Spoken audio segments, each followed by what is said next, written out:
পঞ্চগড়ে আজ দেশের সর্বনিম্ন তাপমাত্রা রেকর্ড করা হয়েছে 8.3 ডিগ্রি সেলসিয়াস। তীব্র শীতে সবচেয়ে বেশি দুর্ভোগে পড়েছেন খেটে খাওয়া মানুষ। যানবাহন চলছে হেডলাইট জ্বালিয়ে।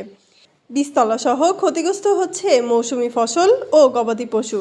শিশু ও বয়স্ক মানুষ শুকনো পাতায় আগুন জ্বালিয়ে শীতকে নিবারণের জন্য চেষ্টা করছেন।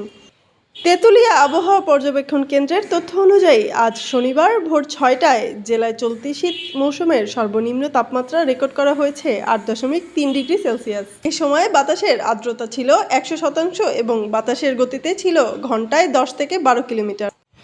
টানা শীত ও কুয়াশার প্রভাবে জেলার বিভিন্ন এলাকায় দিনমজুর ও নিম্ন আয়ের মানুষ চরম সংকটে পড়েছেন।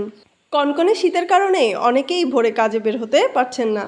শীত নিবারণের জন্য ভোর থেকে গ্রাম ও শহরের বিভিন্ন স্থানে কর্কুটো, শুকনো পাতা ও কাঠ জ্বালিয়ে আগুন পোহাতে দেখা গেছে অনেককে।